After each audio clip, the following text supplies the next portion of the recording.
આપણે સરસ મજાની એમ કે સુરતની ફેમસ ખાંડવી બનાવવાની છે, તો તેના માટે મેં 1 વાટકો ચણાનો લોટ લીધેલો છે. ચણાનો લોટ તમે ગમે તે લઈ શકો, પણ ચારીને લેવાનો. આ લોટને મેં પહેલેથી જ ચારી લીધેલો છે. તે એક બાઉલમાં કાઢી લેશું.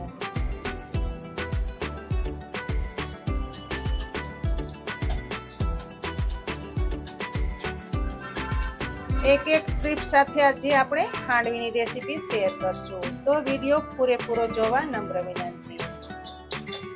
હવે આ લોટ હાઈ ક્લાસ એવો થઈ ગયો છે, તો તેમાં આપણે અડધી ચમચી નમક નાખશું,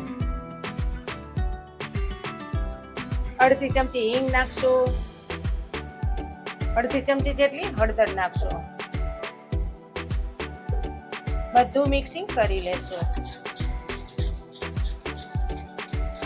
જ્યારે આપણે બેટર બનાવતા હોઈએ ત્યારે ગાંઠા બિલકુલ ન રહેવા જોઈએ. જો ગાંઠા રહેશે તો આપણી ખાંડવી સરસ નહીં બને. હવે પછી આપણે 1 વાટકો લોટ હતો તો તેની સામે આપણે 3 વાટકા ખાટી છાશ લેવાની છે.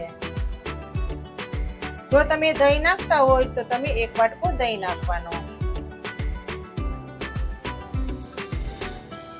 કુલ મળીને 4 વાટકા થયો છે. 1 વાટકો લોટ અને તેની સામે 3 વાટકા ખાટી છાશ. હવે બધું હાઈ ક્લાસ એવું મિક્સિંગ કરી લેશું.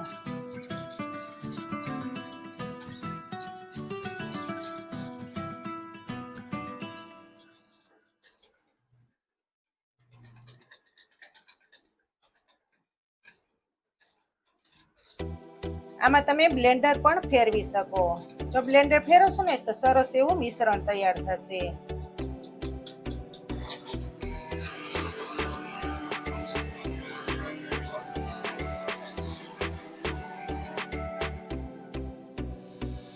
આ રીતનો બ્લેન્ડર ફેરવશો એટલે બધા ગાંઠા હાઈ ક્લાસ એવા ભાંગી જશે. ખાંડવીનું મિશ્રણ કંઈક આ રીતનું થવું જોઈએ.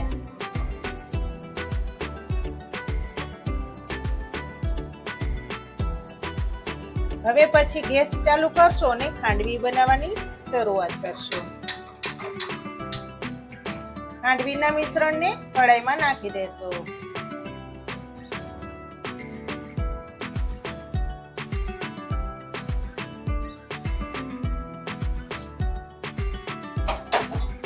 ધીમા ગેસ ઉપર પાકવા દેશો.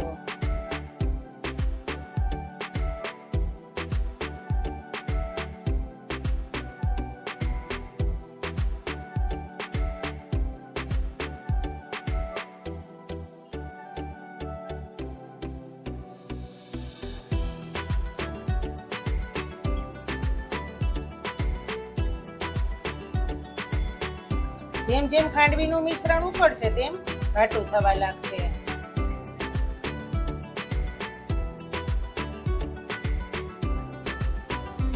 એટલું ખાસ યાદ રાખવાનું કે ગેસ હંમેશા ધીમો રાખવાનો. આ રીતની ખાંડવી ઘરે આરામથી બની જાય છે અને સહેલાઈથી પણ બની જાય છે.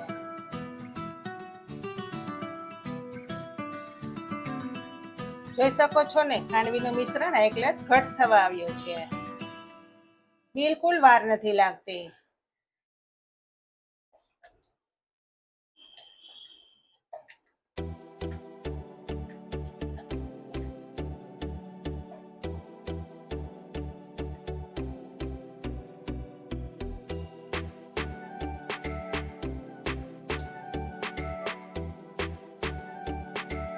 જુઓ, આ રીતનું ઘાટું થઈ જાય.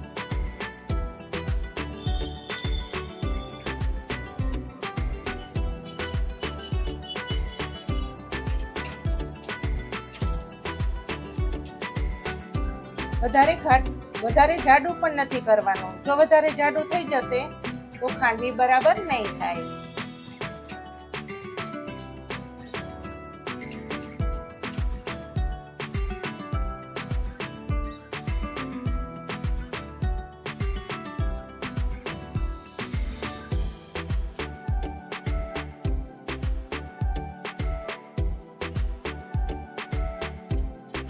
તમે જોઈ શકો છો ને, આ રીતનું ઘાટું થવા દેવાનું.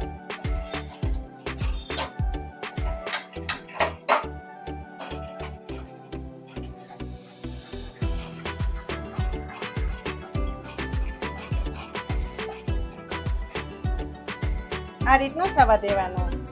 હવે ગેસ બંધ કરી દેશો ને ખાંડવી એક પ્લેટમાં નાખી દેશો. હવે આ પ્લેટ લીધી છે તેમાં ખાંડવી રાખશું. પહેલા આપણે તેલ લગાવી દેશું.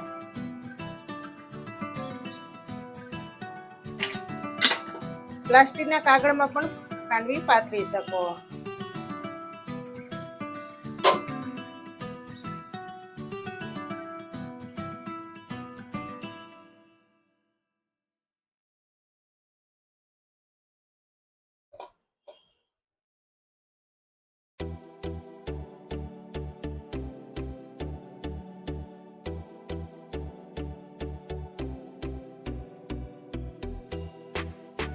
આ રીતની પાથરી દેવાની.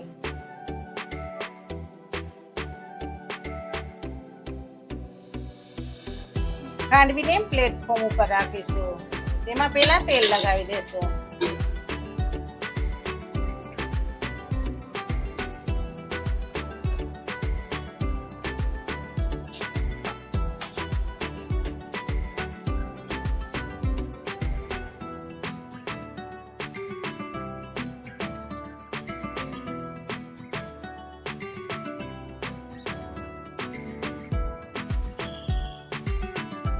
ગરમ ગરમ હોય ત્યાં જ પાથરી દેવાની.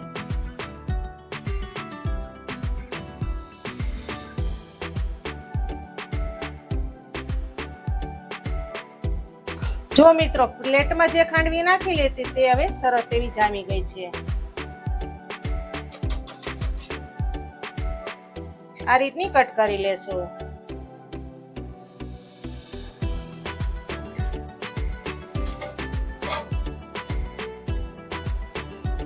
જુઓ,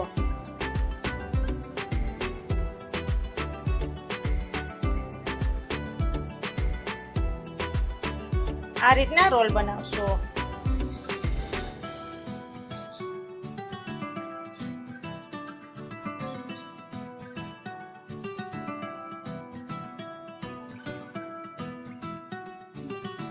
આ રીતના બધા રોલ બનાવી લેશું.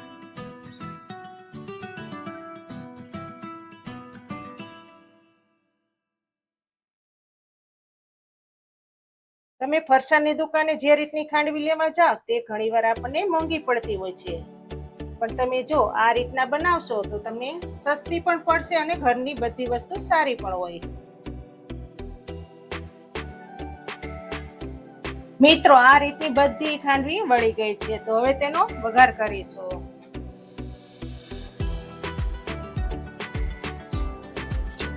તેલમાં 1 ચમચી રાઈ નાખશું. રાઈને સરસ ફૂટવા દેશું. રાઈ ફૂટી જાય પછી 1 ચમચી તલ, અડધી ચમચી હિંગ. હવે આ ચટપટો વઘાર ખાંડવીની ઉપર નાખી દેશું.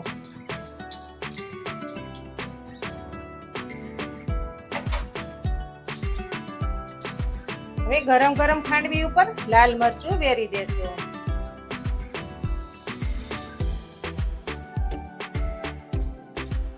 આ ખાંડવી ખાવાની ખૂબ જ મજા આવે છે. જુઓ, ચટપટો વઘાર પણ થઈ ગયો છે. તો હવે ખાંડવી કેવી લાગે છે ટેસ્ટમાં તે જોઈ લઈએ. જુઓ, આપણી ચણાના લોટની ખાંડવી 1 નંબર તૈયાર થઈ ગઈ છે.